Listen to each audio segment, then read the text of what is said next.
Hello, everyone. My name is Brian Perlberg. I serve as Executive Director and Senior Counsel for ConsensusDocs in the Washington, D.C. area.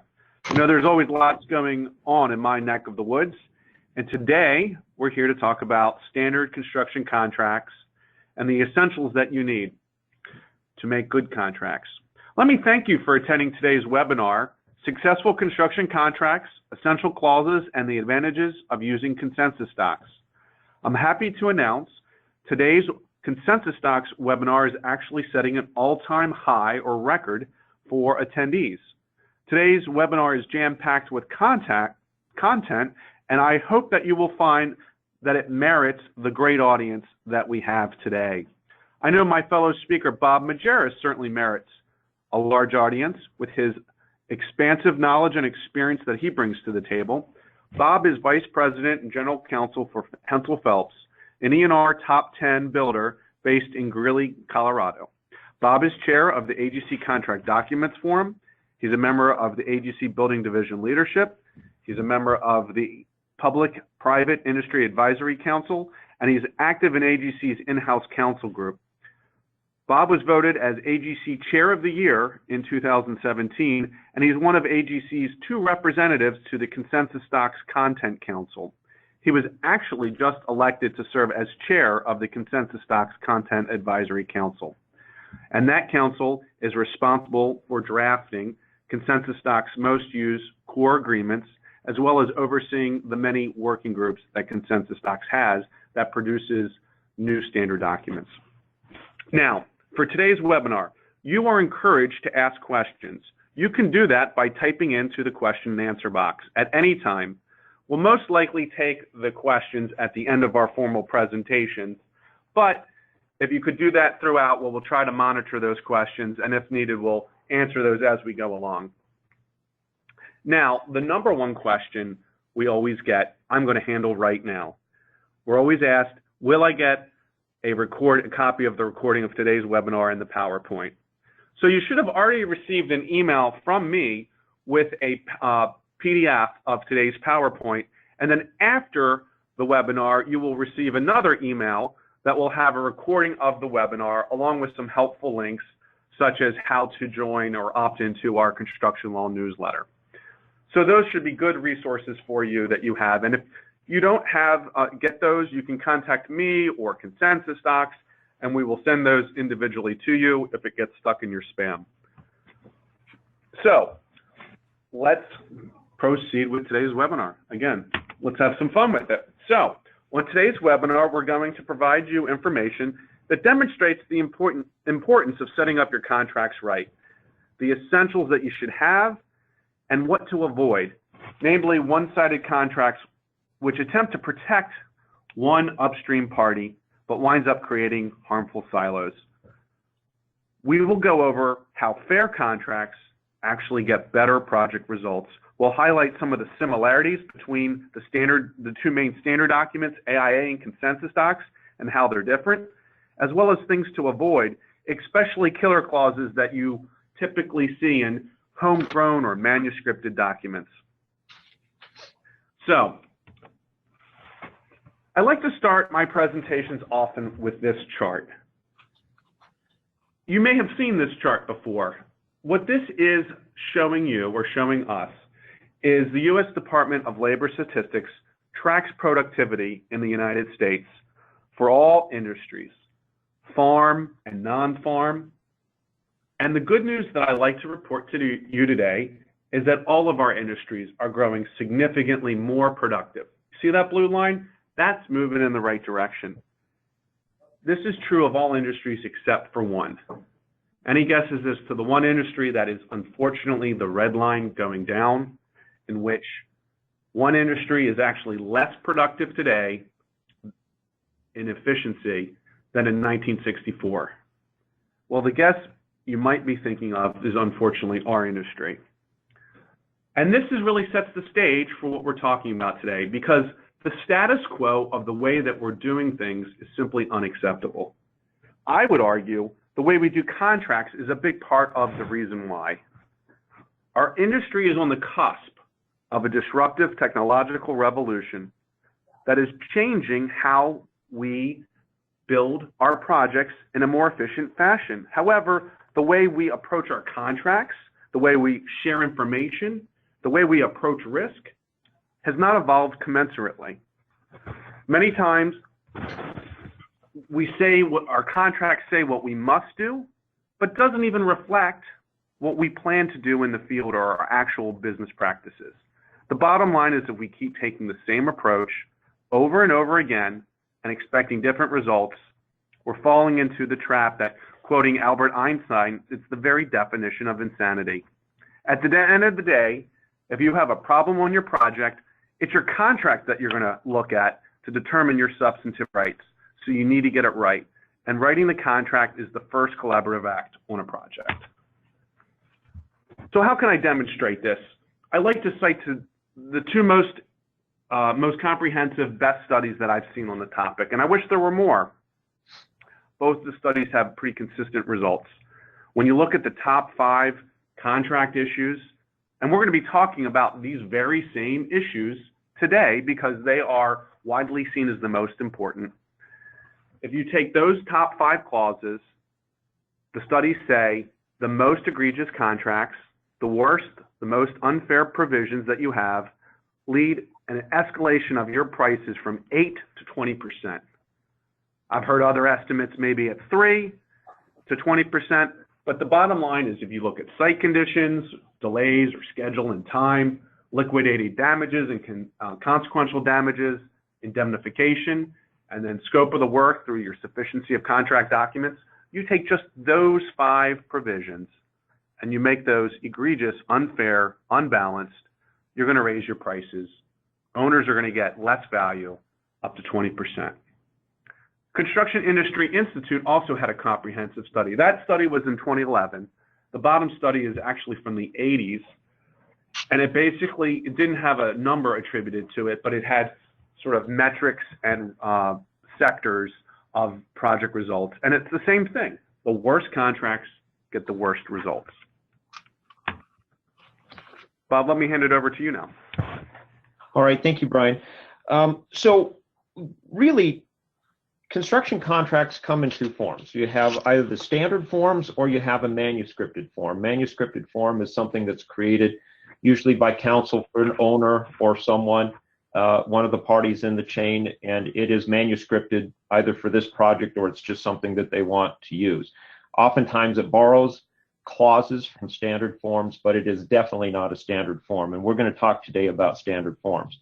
And most of the standard forms that have been in existence for a long time, the AIA contracts, the DBIA, Design Build Institute of America, and the old AGC contracts really suffer from a reputational problem, and that is that they are biased and that they're unfair, and that they are biased toward the party or the organization that wrote it.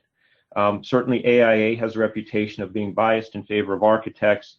The AGC, old AGC documents, which are no longer in existence, had a reputation of being biased in favor of general contractors, et cetera. And that is a bias that they suffer from. And as a result of a lot of these sort of biased standard contracts, they require a lot of modification. And I can't even remember the last time I had an AIA contract come across my desk that wasn't heavily modified. In some cases, it's so modified it doesn't even resemble the original form. It's just it almost looks like a new contract with an AIA stamped on top in name only. And the attitude of these old standard contracts, old and currently in existing standard contracts, is to push risk and not to mitigate it or to manage it. And the standard model is you push it down. So the owner pushes all the risk that they can down to the contractor, general contractor. The general contractor pushes all the risk they can to the subs, and the subs push all the risk that they can down to their lower tier subs. But at some point you run out of tiers and you hit the bottom. And what results from this model is that the people at the bottom, the companies at the bottom, take an inordinate amount of the risk. And frequently they are the parties that are least capable of handling that level of risk from a financial standpoint, from a size standpoint, from a sophistication standpoint. But that's the model, is to push risk down. ConsensusDocs definitely takes a different approach, which is to try to more fairly distribute it at the prime contract and subcontract level, not just keep pushing it down, and try to find a way to manage it and mitigate it and make it, I think, a lot fairer. But it's definitely different from what we see in these other contracts. Contract negotiation strategy. Really, it's the next one, Brian. You really need to show how you manage risk, and that's the goal of the contract. If the contract is unfair and biased, if the relationship on the project frequently starts out already as an adversarial relationship. A contract really should assign risk so that parties know the rules of the game. They know what they're responsible for. They know what they need to do to get paid, to complete the project, etc. The clearer the contract, the better. There's no question. But if you know the risks and you know them up front when your contract, you can mitigate them, and you mitigate them through schedule, through contingencies, through insurance, and any other method of mitigating risks. The attitude, I think, should be, and Brian alluded to this, is that a contract should not have a winner and it shouldn't have a loser. It should have all parties, if possible, be winners. I think that every owner should want their contractors to make money and be successful. I think every general contractor should want their subcontractors to make money and be successful. And that attitude right from the beginning will change, I think, the whole approach that goes into contracting and into project management, construction management. The photo or the cartoon off to the right, it shows that the one party's happy that the other is bailing and that the hole is at their end of the boat. But in the bottom line, the boat's going to go down, and everyone on the boat's going to end up in the water. So if you have certain parties in a contract constantly bailing out of risk, and the project fails, it fails for everyone, not just the parties down at the one end of the boat who are bailing it out of the risk. Brian? So here is a graphic of the 40 organizations that support and have an equal seat at the drafting table to produce ConsensusDocs standard contract. This is an unprecedented coalition in the architectural, engineering, construction industry in the area of standard documents. And the mission is pretty simple. It's to get better project results with better contracts. Collectively, the coalition represents over 300,000 individual and company stakeholders in the industry. I mention this not just to tout that impressive amount, but to help you in negotiating your strategies for your contracts and say, hey, even if you don't use ConsensusDocs as your basis for your standard document or your document that you're going to modify for your project-specific needs, it affords you an opportunity to point to ConsensusDocs provisions as a true industry fair standard that the party on the opposite side of the negotiation table has had someone represent their collective interest in creating a national standard. And so if you're dealing with the tricky issue, you can say, well, okay, why don't I take the indemnification clause from ConsensusDocs so we can move our project forward and we're not wasting transactional cost on arguing over the same repetitive, unfair terms.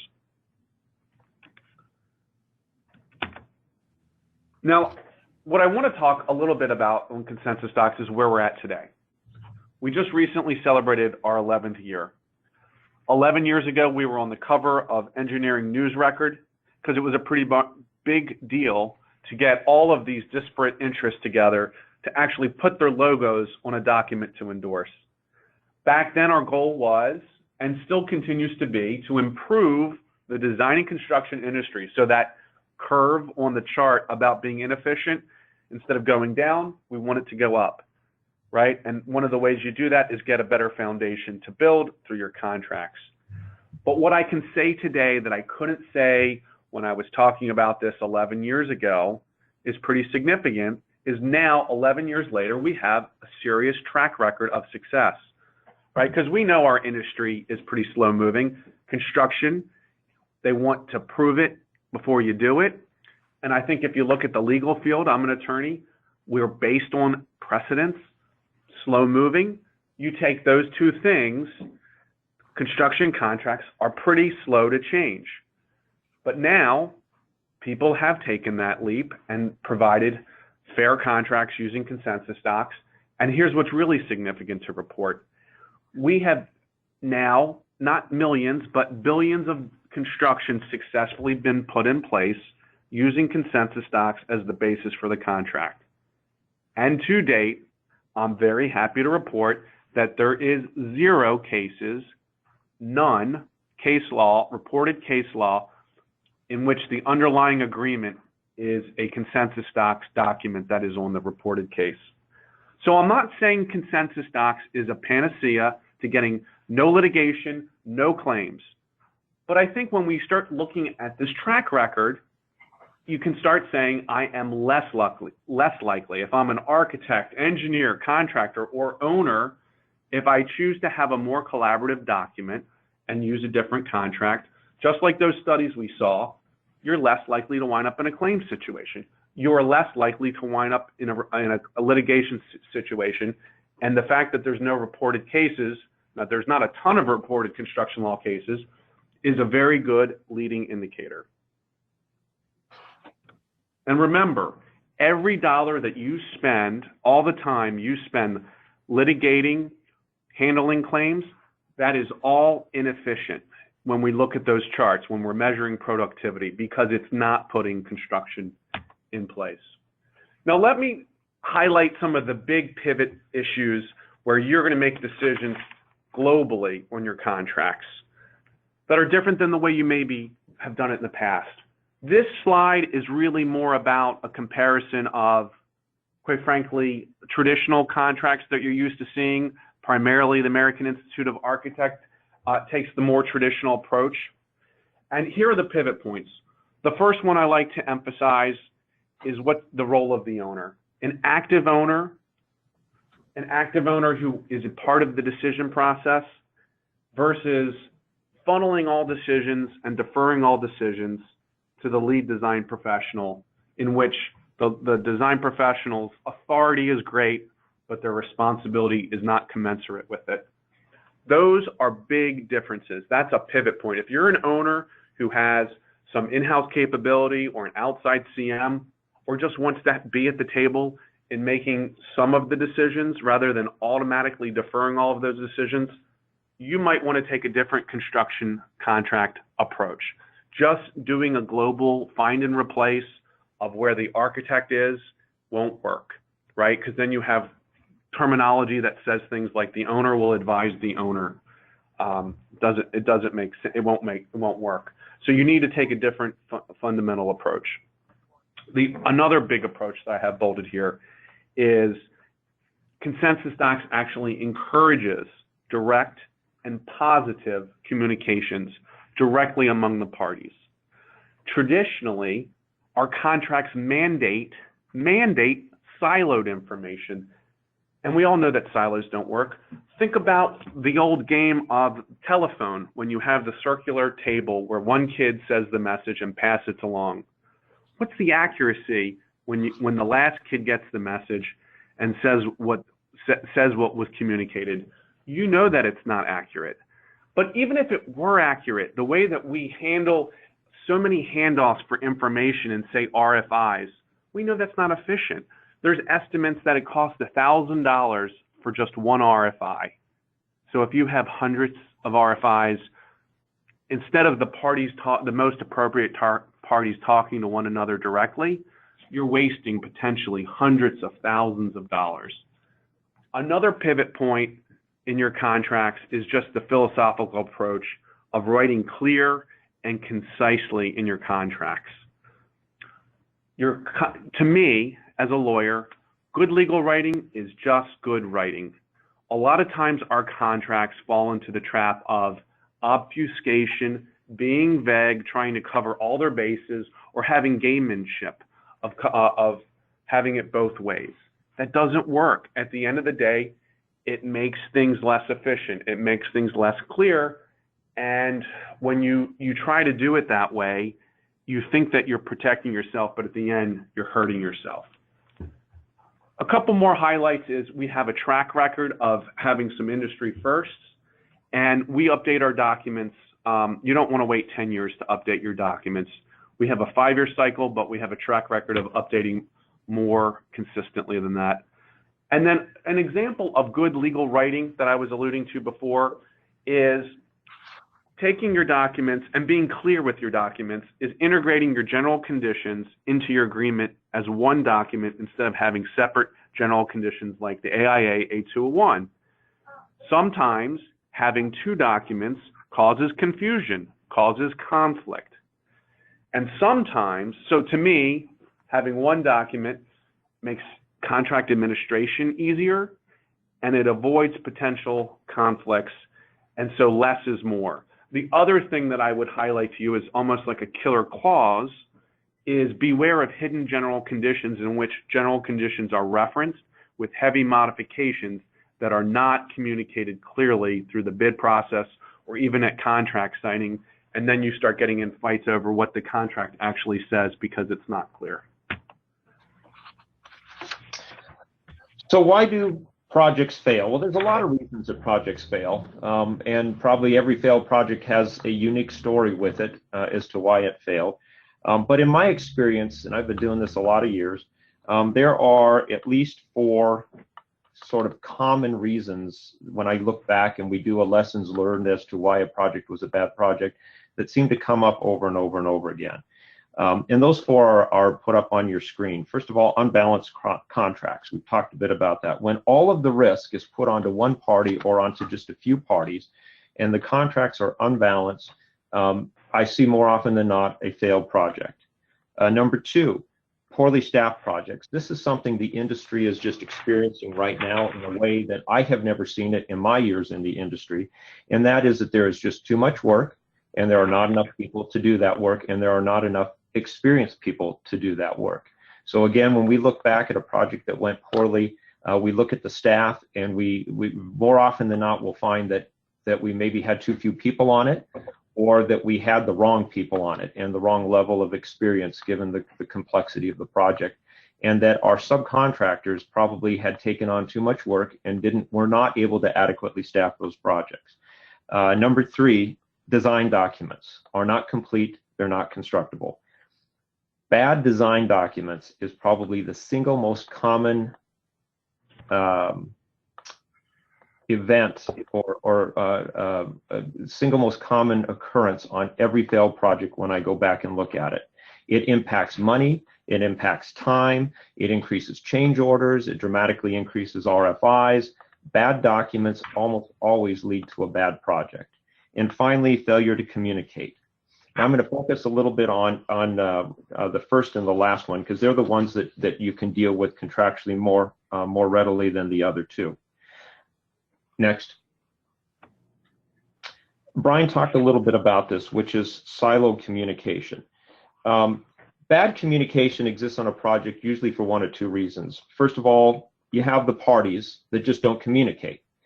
Well, there's not much you can do contractually with that. You have the personality of the parties that you have, and if they won't communicate, you got to try to find a solution for that, possibly partnering or some other mechanism, but it's pretty tough to deal with that contractually. But the second reason for lack of communication is the contract creates the problem. And a lot of standard contracts, and I'll pick a little bit on the AIA because it's the one that is most commonly used in the industry, contractually silos communication and requires communication to flow through one party or one party only or certain parties. And in the AIA, it is through the architect. Okay, fundamentally, there's a problem there. If it's a design bid build, I don't have a contract with the architect. I do with the owner. But yet I can't communicate with the party I have a contract with. I can only communicate with my client through the architect, and I don't have a contract with them. On a design build contract, when I do have a contract with the architect, but the architect doesn't have a contract with the owner, and the standard design build contracts still funnel communication through the architect, and now you have the owner communicating with the one party that it doesn't have a contract with. And that creates fundamental problems and leads to miscommunication. And whenever I get an AIA contract, this is one of the clauses I immediately strike and change, is the communication section, because I think fundamentally, I ought to be able to talk to who I have a contract with, and I ought to be able to talk to my own client. Direct communication is definitely a way to avoid miscommunication. The consensus docs do not do that. They have essentially they follow the line of contract privity. Whoever I have a contract with is who I can talk to and who I can communicate with. Seems to me a no-brainer, but it's something that's pretty unique to consensus docs as far as standard documents go. In 2017, the AIA issued a new A201, which improved this communication problem, but it didn't fix it in its entirety. And so if you do have an AIA contract sitting in front of you, even if it's a 2017, read this section carefully, and I just strongly urge you to modify it. It's one that just needs to be modified. Next. We're going to spend a bulk of the next few minutes talking about certain contract clauses, and it's always tough to pick the most important because a lot of contract clauses are important. But the three that we have picked are, number one, payment. In particular, how do I get paid and when do I get paid? That's clearly a very, very important clause in your contract and one that you need to focus on quite a bit. We want a payment clause. I want a payment clause that is smooth and is predictable and is timely. If I can get those three things into a payment clause, it's one I'm usually pretty happy with. Number two, indemnification. An important clause. Who am I indemnifying and what am I indemnifying them for? We'll talk a bit about indemnity clauses in just a moment. And finally, the third one is the scope of the work. What am I supposed to do for the payment that I'm receiving under this contract? Scope clauses, I find, are frequently overlooked. If they're overlooked, they can create ambiguity, they can be vague, and vague and ambiguity scope conflicts almost always lead to disputes.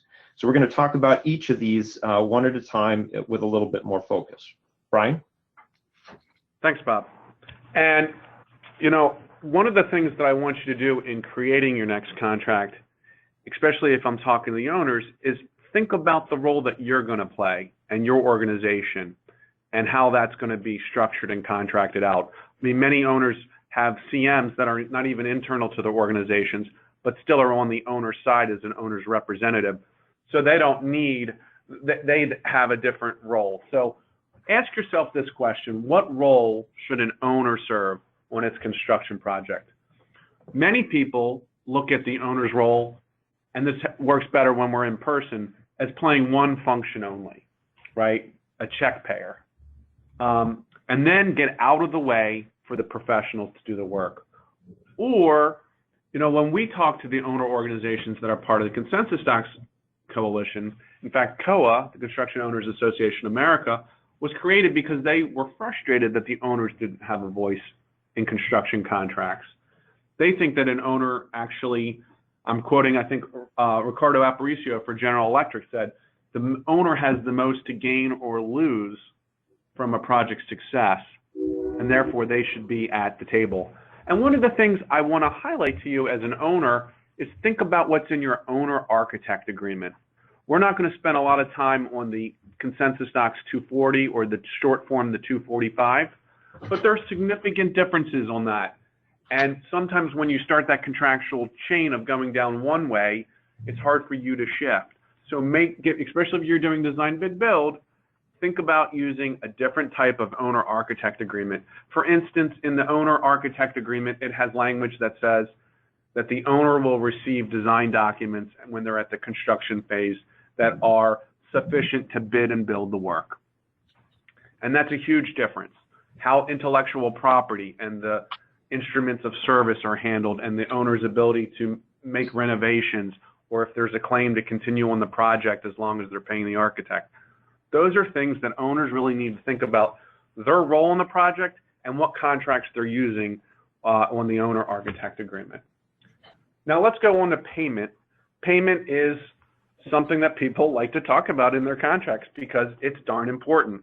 And so here, I just wanted to highlight a couple of things. One is some new things. One is timely payment is huge, right?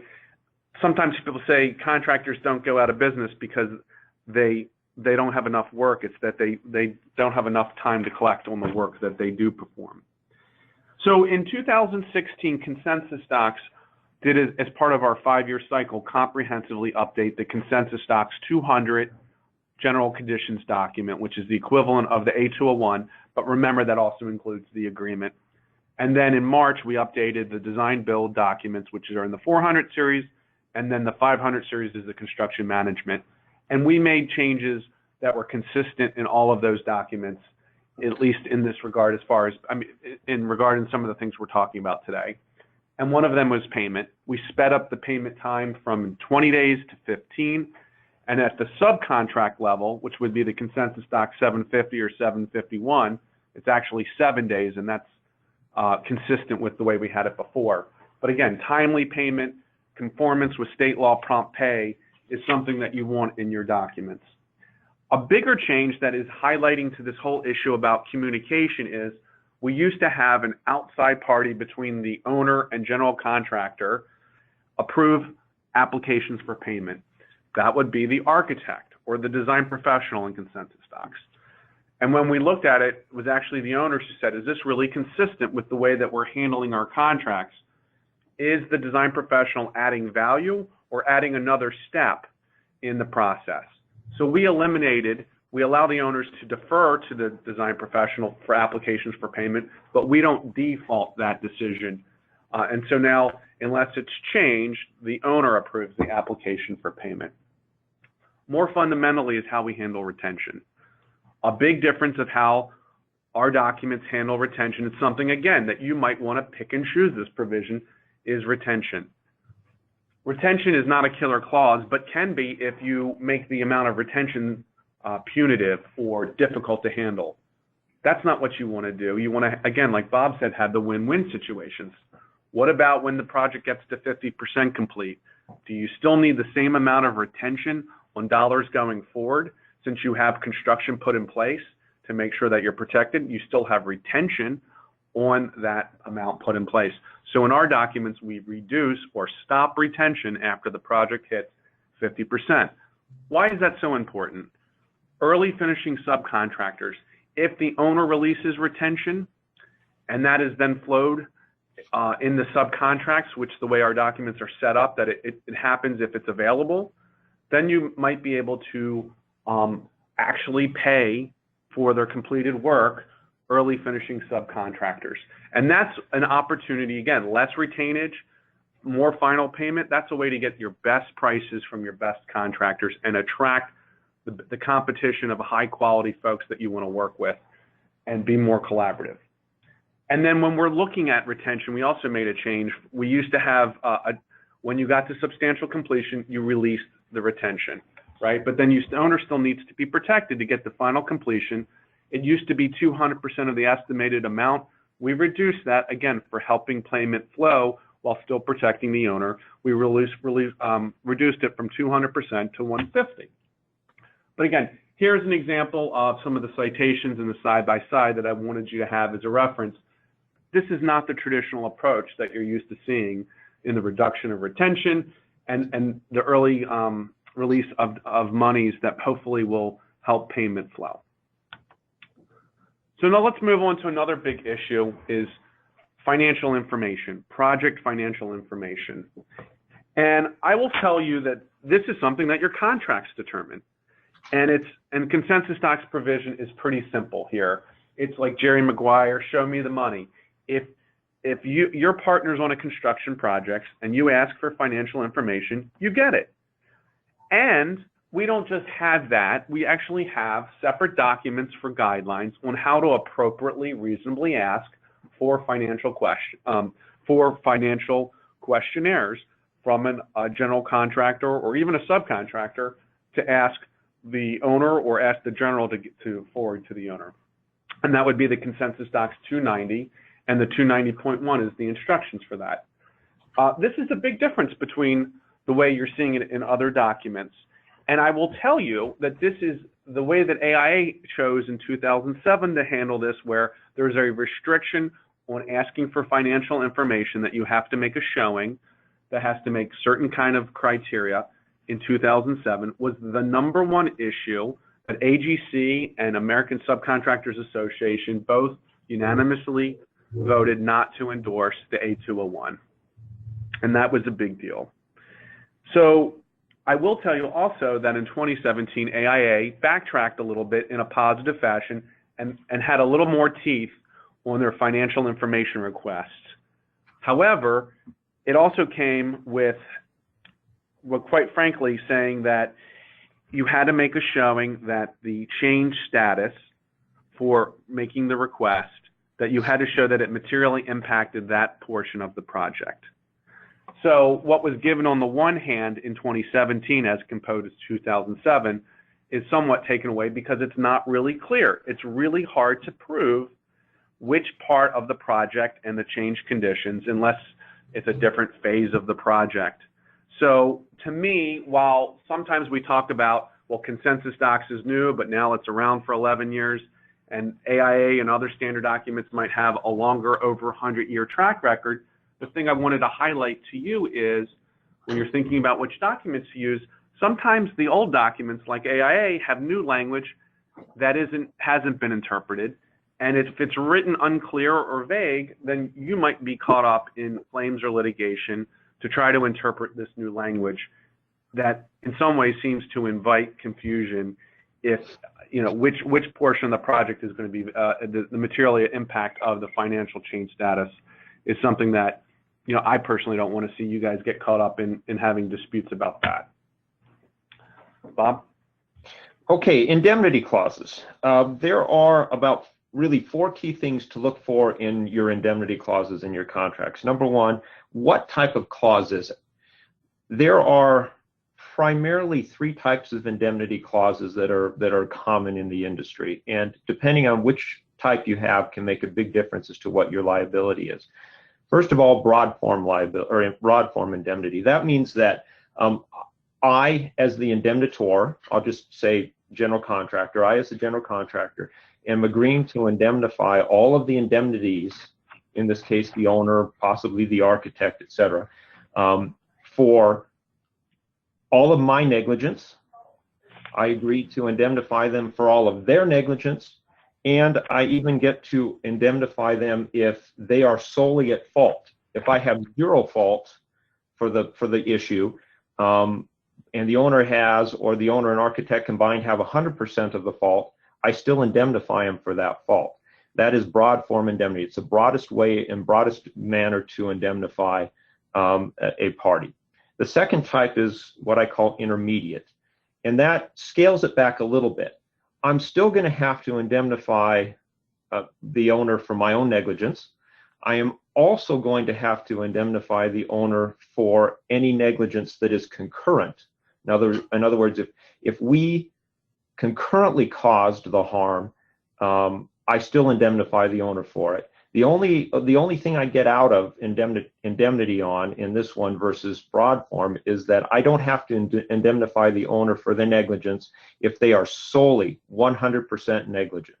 I can tell you in experience, it is seldom adjudicated that one party is 100% responsible for everything on any incident on a construction project.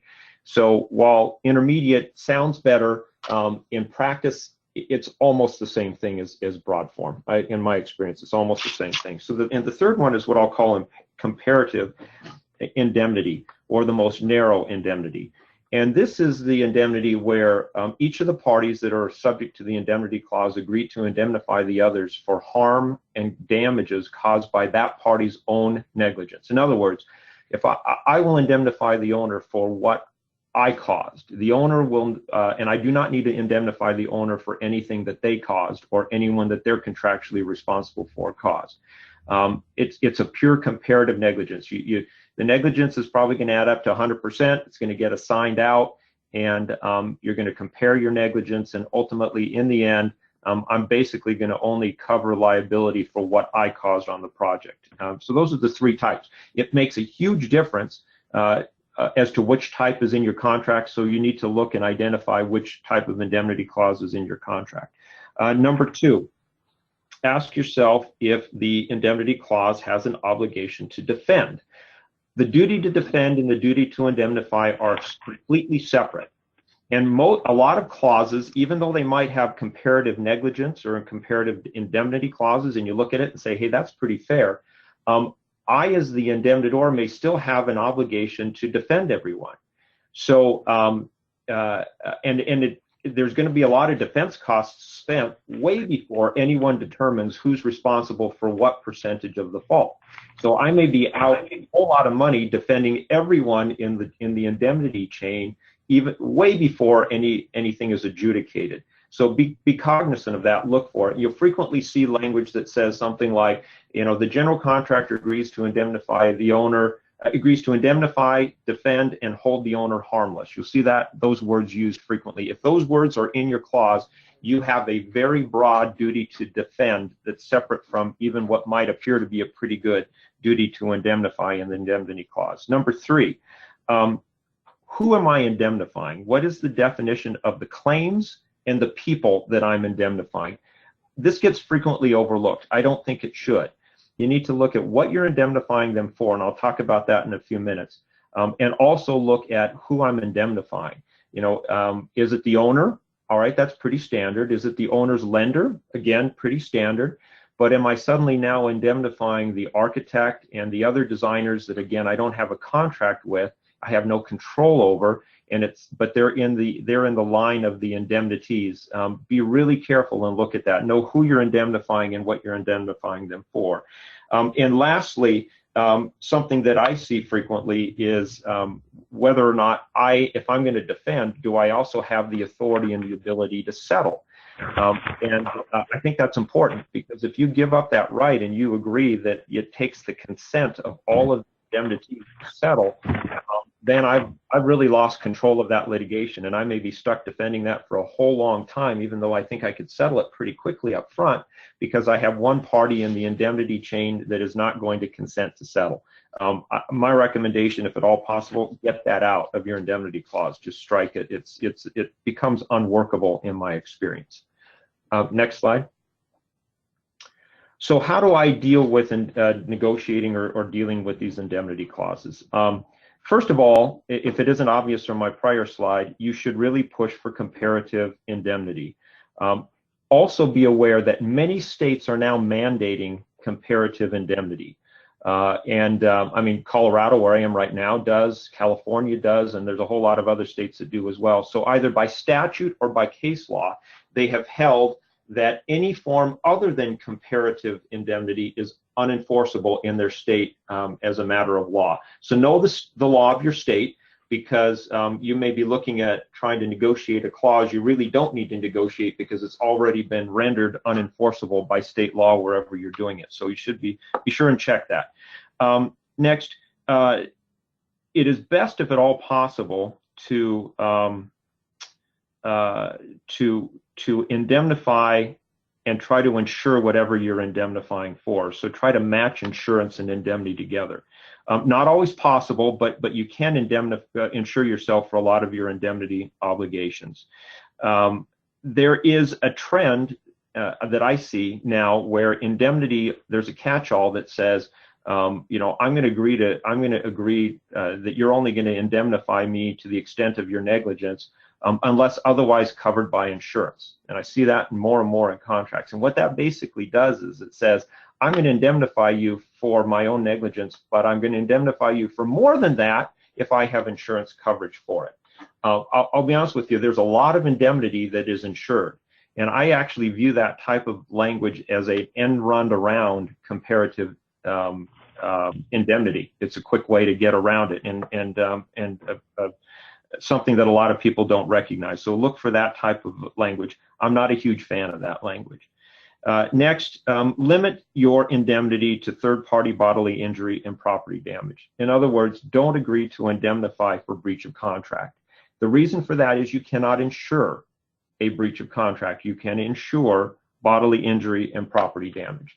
And I always tell owners, you already have a remedy for breach of contract. In fact, your contract is replete with all your remedies for if I breach the contract. You don't need me to indemnify you for something when you already have an independent remedy for it.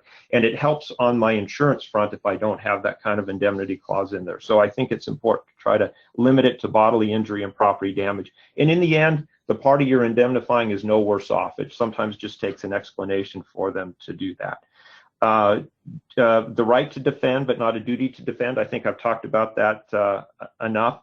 And again, the last point, know the state law. There may be certain unique requirements to make an indemnity clause enforceable in your state. Be sure you're aware of that so you don't spend a lot of time negotiating an indemnity clause that is ultimately unenforceable. Next. How do consensus docs deal with it? Well, they deal with it by defaulting to comparative indemnity. The contractors and the owners are responsible for their own actions and not for others. So the default, which can be changed, but the default is that it is comparative indemnity, which again is the fairest form of indemnity possible. So that I think is an improvement and not common in a lot of other contracts. A lot of standard contracts even start with broad form, even though that has been ruled unenforceable by a whole host of states. You still see it in a lot of other standard contracts. And second, there is no duty to defend, no automatic duty to defend. Everyone's going to defend themselves. The downside with that is that if there's multiple parties involved, you might have different parties taking different positions in the defense, and you've basically handed the case to the plaintiff because all the defendants are arguing among themselves. So there's no duty to defend in the consensus docs, but there is a right to defend. In other words, if it makes sense for one party to take on the defense of all of the parties so that there's a consistent defense, then there is the right to do that under consensus docs, but there's no automatic duty to do that. And additionally, under consensus docs, if I do defend everyone at 100%, and then it's ultimately adjudicated that I'm, say, 20% responsible for the harm in the end, I get back from you the defense costs for the other 80%, since it was determined I was not 100% responsible for the damage or the injury. A pretty fair clause, and that's standard in the consensus docs. It's just the approach that they have taken. Two more things on indemnity. The second point there, try to match indemnity to insurance. It's a good practice. Again, if you indemnify for breach of contract, you're not going to be able to insure that. And for that reason, it's a good reason to get it out of your indemnity clause. But also, we've been talking about negligence. That creates sometimes a gap, which is, well, what if it's not negligent? What if it was an intentional act? Consensus docs puts that into their indemnity clause as well. It includes indemnity for intentionally wrongful acts.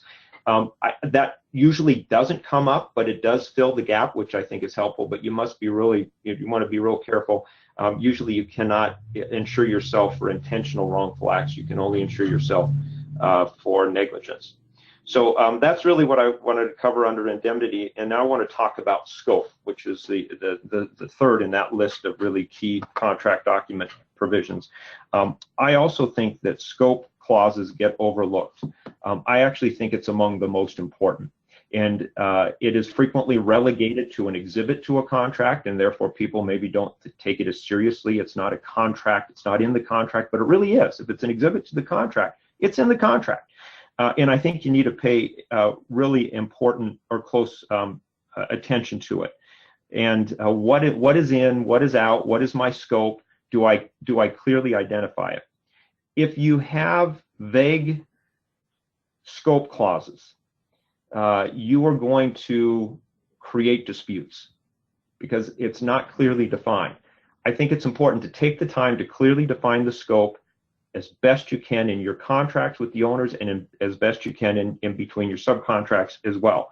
You want to avoid gaps in the scope, but just as importantly, you want to avoid overlap. I see some of our project managers that are obsessed from hearing me talk about it. They don't want a scope gap, and so they end up overlapping scope to show that there's no gap. But you create another problem that way. because at some point someone's going to point to the other person and say, well, they're responsible for that part of the work. No, they're responsible for that part of the work, and you look at the contract and you realize you didn't cover that well because they overlap, and now you're going to have a dispute. So at the risk of trying to avoid a gap, you've now created another problem, which is an overlap. A couple of other common clauses and common words that appear in contracts that I want to talk about. This first one, reasonably inferable. See it all the time. And that basically says that the contractor is responsible for installing the work that is shown on the plans and specifications, and all work that is reasonably inferable therefrom. You see those words all the time. Those are terrible words. I try very hard to strike them out. I will also be honest and tell you that I'm largely unsuccessful in negotiating those words out. It is usually something that owners they view as very important and they want in their contracts. Okay, so now they're in the contract. What do I do about it? The best thing you can then try to do is to try to define what is reasonably inferable. That is not easy to do, but it's worth a little bit of time and effort to try to do it. I'll tell you, I spent an entire 2 weeks in trial in Seattle a few years ago, arguing over those two words, reasonably inferable. And the entire trial was about what was reasonably inferable. And we sat in that trial and went through hypothetical after hypothetical, trying to show the judge where we thought the line was, and the other side did the exact same thing. And ultimately the judge is throwing up his hands, saying, I don't know where to draw the line. There's nothing defined in this contract. And what does reasonably inferable mean? It is not well defined in the law, so you need to try to define it in the contract. The next set of words that I see a little bit more often now, although less often than reasonably inferable, are the words intended result, which means the contractor agrees to build the project and build everything that is necessary to achieve the intended results of the architect. Those are really bad words. I'm now a mind reader, I guess. I need to determine what their intended results were. That one I do strike. I have been much more successful in striking those words than I will reasonably inferable, but I do see them creeping in to more and more contracts, which is not a good thing for the industry in my opinion. Now let's look a little bit more at reasonably inferable. How can you define it? Well, again, it's not easy. As my 2-week trial in Seattle showed, it's not easy to do, but there's a couple of suggestions on these bullet points of what you might try to put into your contract to try to give a little bit of definition to reasonably inferable. So first one, if something's omitted from the plans and specs that result in a material additional cost, it's not reasonably inferable. The argument then is, well, material additional cost is not defined. You can also define that with a threshold dollar amount.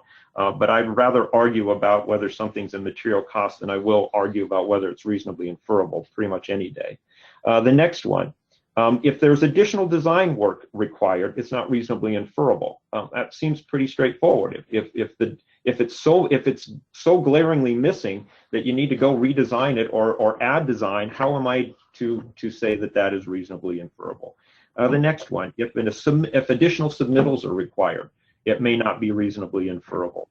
And the last one, it says if there is a change or a resequence in scheduling, it's not reasonably inferable. I think that one's a little bit harder to win on because there's a lot of things that require or will result in change of logic or sequencing in the schedule that are not really related to a design gap or something of that nature. But I think those first 3 bullet points are ones that are worth looking at. I try if I can't get reasonably inferable out, I try to put in some definition based on what some of those are open, or some of those are able to close the gap. Keep in mind that if something is open to interpretation, it means it's open to a dispute in your contract. Fuzzy work scope, order of precedence. There's a couple ways that ConsensusDocs, I think, in a pretty good way tries to address this issue. Now, it doesn't define reasonably inferable because it's really hard to do, and I think we would have never achieved consensus vote if we had tried to define it. So it's not defined. But there are a couple of things ConsensusDocs do, and they provide, first of all, an order of precedence. That used to be very common in almost every contract I saw. I now see it in fewer and fewer contracts, and I'm not quite sure why, and I don't think it's beneficial to the industry. You know, where it says that if there's a conflict, this is how you're going to resolve that conflict, because this is the order of precedence of the documents. I'm glad that ConsensusDocs has it in. I think it's better to put it back in. I think it was beneficial to the industry, and I think it's a bad trend that it is appearing in fewer and fewer contracts. And then ConsensusDocs also says the most recent contract documents govern. That one I find to be fairly non-controversial, but I think it's not in a lot of contracts, and it's worth putting it in there. Try to make your scope clear. Try to take the time in your contract drafting to make the scope clear, and get it out as much out of this reasonably inferable catch-all phrase as possible. And I actually think that you know, if designers focus on achieving what I call the 3 C's, it is better for the industry, and that is make their design intent clear, make their design intent complete, and make their design intent coordinated. I like it. Well, let's talk about change orders. I love change orders in construction in the sense that they're unique to construction, because we know when the day you sign your construction contract, you are going to have changes. There are going to be material changes, but in construction, you anticipate that doesn't negate that you have a meeting of the minds. You still have a contract. You just deal with it, right? Because construction's complex and sometimes confusing.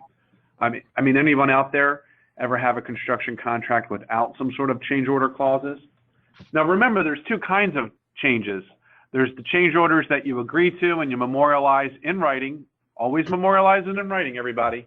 Don't just have words, verbal words. You want to make sure you get it in writing so there's not confusion that there was agreement. Then there's the kind that you don't agree to. One side says it's a change or says a certain type of change, and the other side doesn't agree. You might be requesting a change order from the builder side. The owner might be ordering a change that the builder doesn't agree with. Then you have something called an interim directive under ConsensusDocs language, or under AIA parlance, a construction change directive. Now, what is that doing? Well, that can be, in a way, a killer clause if you're arguing over the scope, and then you're turning a builder potentially into a banker, because they're doing what? They're paying for the labor, they're paying for materials, and they don't think that they are responsible for that change order. So it's a pretty important clause, so you want to get it right. And again, this is a progressive provision that you might want to pick and choose from ConsensusDocs. If you're not using them, I hope you're using them from start to finish. But the change order provision for the interim directives, when it's an order, is number 1, you the owner, you have to pay for 100% of the undisputed work. That only makes sense, right? Why withhold money if you agree that that it's paid? But for the amount that's in dispute, as opposed to other contract approaches, it's a sort of a split the baby on this time, is that half is paid and half is retained. If the owner is correct, then they get that 50% back in a true up. If the builder is 100% right, that other 50% is going to have to paid. However, during that process, at least some payment flow was made at the 50% amount. And the change that we made in 2016 and 2017 in our comprehensive updates, it used to be on estimated amounts. And what we did is we refined that a little bit more and made sure that it was committed amounts that are invoiced. And the other thing, an approach that we have in ConsensusDocs that I'd recommend is in our design bid build documents, our most used documents, believe it or not still, is we have the lump sum, the ConsensusDocs 200.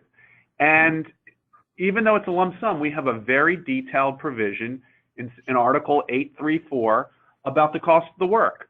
Why? Because when you have change orders, you're often going to do it as based upon a cost of the work with a profit and overhead defined. Well, you can get in arguments and litigation claims over what's in and what's out of cost of the work. So put it in your contract, as at least to the items, to help with that clarity. Back to you, Bob. Okay. For sake of time, I'm going to kind of go through this one really quickly, which is liquidated damages and consequential damages. So consequential damages, I think are something you should try to avoid and try to negotiate in a mutual waiver of consequential damages. by and large, I have found myself to be successful in getting these negotiated into contracts as long as it's mutual. But the benefit of it is that consequential damages are unknown. They're very hard to quantify. And if they can't quantify them, I can't really assess the risk with it. And there's some examples up here on the slide. I won't go through them all as to what kind of damages are consequential. But the one thing you'll notice in all of them is that they're open-ended and undefined. I would much prefer to have a liquidated damage clause in my contract, because if I know what the amount is, I can try to mitigate it through schedule, through contingency, and I can also assign or assess what my risk is, because I don't have an open-ended risk or exposure for consequential damages. Look to see if your LD clause is punitive. They're usually not enforceable if they're punitive, so make sure that you can you determine whether they're a punitive one or if there's some sort of an estimate of damages. Another thing to think about is tying liquidated damages to incentives. It's the next slide. So it goes both ways. If I'm late, I'll pay you this amount in liquidated damages, but if I'm early, I have the right to an incentive payment. There is a ConsensusDocs standard or a suggested clause for an award incentive. It is not in the base document, so if you're looking there, you won't find it. It's in our guidebook, but it does provide instructions as to how to insert it into the contract and where to use it. Next, real quickly, dispute resolution. The ConsensusDocs treats dispute resolution in a very different way. I think it's one of the most important clauses to look at as well. And the goal of the ConsensusDocs is to build a multi-tiered dispute resolution clause that allows many opportunities to settle a dispute before you get into arbitration or litigation in the end. And it basically forces the parties to talk. You have direct communications. If those aren't successful, you go to mediation. There's also an optional DRB, which is a dispute review board. I have found DRBs to be pretty effective if you keep the lawyers out. So make sure you look at that clause, because if it allows lawyers into a DRB meeting, then it becomes, in my experience, merely a dress rehearsal for trial or arbitration. So keep the lawyers out. It'll go to mediation and then ultimately into arbitration or litigation, and you have the option to do so. And the ConsensusDocs default to AAA rules. You can certainly change that to any other set of rules you may want to use. And the prevailing party is going to recover their fees and costs if they prevail. Real briefly on subcontract forms, our most commonly used form of all of the ConsensusDocs, so the subcontract forms, and the numbers are all laid out right there. What do they have in it? Pretty key provisions that are maybe a little more unique to ConsensusDocs. Number one, it's a pay when paid, not a pay if paid clause in the payment clause. There is the prompt payment requirement. Brian's already talked about that at 7 days. There are no unconditional lien waivers until you're fully paid. There's no requirement to do it until you are paid. There is the balanced indemnity provision. It has comparative indemnity, or the narrow form of indemnity. The subcontract documents govern if there's a confusion or a conflict between it and the prime contract. That is absolutely the flip of any other standard contract that I have seen in the industry. And as well, there's optional additional insured or owner-controlled insurance or contractor-controlled insurance provisions. These are pretty good documents. I will tell you, these were hard negotiations. I was directly involved in them, and it was harder than I ever thought it was going to be to get a consensus of all of these various parties to these subcontract forms. But we got there, and they are, I think they're good, solid forms and worth taking a serious look at. Brian? So wrapping things up here, we had a lot to cover today, and I just wanted to highlight a couple things. I said before, we had a track record of being best practices and really industry first documents. We were the first to come out with an IPD document. We were the first to come out with a BIM document. Recently, just this past September, we were the first to come out with 2 industry first documents, really proud of. One was a new lien construction addendum, the 305. We have lots of resources on the website about that. And we came up with the industry's first design assist addendum as well, the 541. And hey, contact us if you're interested in being involved in volunteering and giving back to the industry. I always have working groups going. We're close to getting a master subcontract done. We're working on a P3 document. We're working on early stages of prefabricated construction. And we're going to update our bond forms. We have a lot of bond forms, but it's time to review those. And think about contacting us. And I think our competitive advantage is that we're active listeners, and we do that by listening to anyone who is a stakeholder of the industry. Certainly through the 40 organizations is the primary way. But if you have an idea or something, contact us, contact me, and happy to listen. So, this presentation, one of the things I wanted to highlight is that contracts matter. Here's the best case study of someone that I'm aware of using an owner who used to have a highly modified AIA paper-intensive document, and they were known as a difficult owner, and that was the Department of Administrative Services in Iowa. They had a change, they did a reorg, and they said, you know what, we want to be an owner of choice. One of the things they did was they went from AIA to ConsensusDocs. They also had Construction Management Agency. They also started using BIM. After making those changes in 2011, they went from having litigated claims on every single project. They were a significant owner, and they now, since 2011, have had 0 formal claims. They've put over $400 million of construction. I think they do over $100 million in place. They're able to get more contracts completed and obligated on the street. They're able to do more projects. Again, changing your contract is not a panacea, but it certainly sends the right signals. And if you take the right approach and make the right foundation, you're likely to get better results. Speaking of tools to get better results, you can get a free sample from us. We're going to send you these email links with the presentation, the recording of the presentation. You can also opt into our construction law newsletter. That is a concise resource for you to issue spot some of the latest issues. And we also have a white paper that you can get for free. And just go to this link and you can download the paper, and that should be a helpful resource to you. So remember, look, construction, it's given a lot to all of us. It's the industry that we work in. And I love this quote from CII that puts things in perspective, that it's ironic that the most complex, it's ironic that the one industry in the country, which than more others depends upon coordination, cooperation, and cooperation and, of course, my screen's blocked, and teamwork among multiple participants should be the country's most adversarial, right? How you set up your contract matters. And with that, let me ask you to, I know we're over time, but we're going to stay and take questions that you can put in your Q&A box. And again, thank you very much for attending today's session, and we will follow up with you with additional resources. And thank you, Bob. Now let me go to our first question from Shenna. And the question is, how does ConsensusDocs address issues of design documents that are not constructible at a high level? Okay. Bob, why don't we tag team this one, actually, and I think there was an earlier question I wanted to take as well, or present. So if something is not sufficient design documents, I mean, it needs to meet the standard of care, or it needs to be redesigned, and then if it's not sufficient to bid and build the work, then that would be something that would require to be redesigned within the amount already allocated for professional services. Bob, do you have anything else to add to that? And that would be under the 240 or the 245. No, I think that covers it. All right.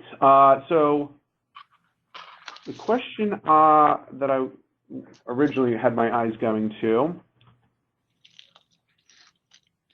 hold on here. Is there a significant difference in approach to the extension of time claims in ConsensusDocs compared to other standard forms? And that's from Hendrick. Okay, so I'll take this one. So the ConsensusDocs does have, I think, a pretty fair time extension request, and it follows what I think most of the law is, which and it helps by defining it, which is, you're entitled.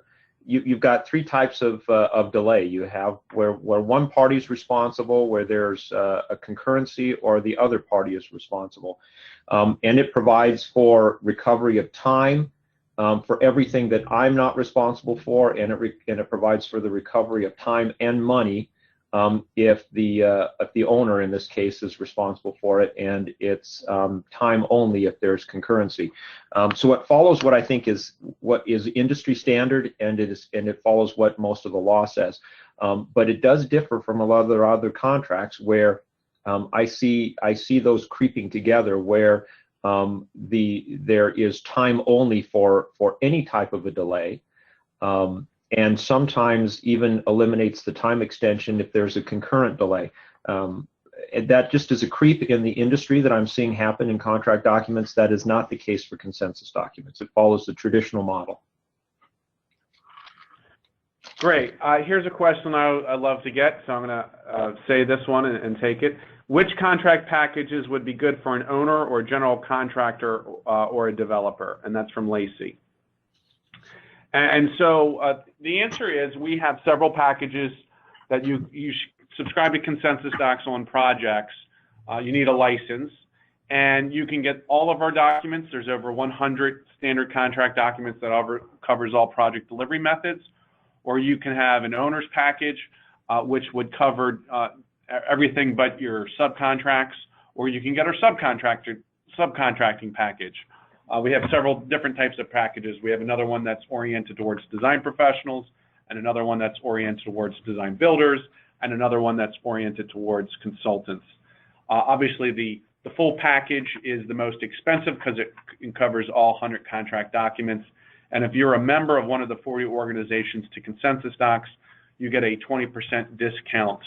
And then you just need to contact the organization that with the discount code. But it's not too complex. All right. What are your thoughts? This is from Brad. What are your thoughts on cost plus GMP contracts versus lump sum? Is there a guide for dollar value or how complicated the project is? You want me to take this one? Yes. Okay. All right. So I actually think lump sum contracts are typically better for everyone involved than a GMP, cost plus GMP. There's fewer things to argue about. Cost of the work, what's in, what's out, what is this, how much of an audit is the project going to be subject to? How long does that audit take? And what, you typically have an owner who is going to employ an auditor who's going to find that I justify my existence by the number of dollars I can take out of the contractor's pocket in the end. And I always hate those fights at the end. So any contract, either lump sum or even a GMP that I can convert to lump sum, I almost always do so because I just believe it is better. Plus, it gives price certainty to the owner, and frequently the owner likes to do that. Complicated projects just typically do not work in my experience with a GMP, cost plus GMP, and I actually find that we have more disputes. If I look at it over, say, the last 10 to 15 years, more disputes on GMP contracts than I do on cost plus. And I'll just add to Bob's, is just from a Consensus Docs point of view, is we have both, right? We have the lump sum for design bid build, it'd be the 200, but even for a design build series, we have, you can start with the 400 for your preliminary work, and then you can choose either GMP for the 410, or you could go lump sum with the 415. And I have used those in conjunction frequently. They do work really well together. All right, I am going to start closing out because let's see here. I think we've covered all the questions for now, and if there's other, I think there's a couple others that I've either handled privately throughout the presentation. So I know we're a little bit past the 2 o'clock hour. Let me thank Bob for a great presentation. Thank all of you for attending. And if we can ever be of assistance to you, just contact us and let us know how we can help. And with that, have a wonderful rest of the day and a great rest of the year. Bye, everyone.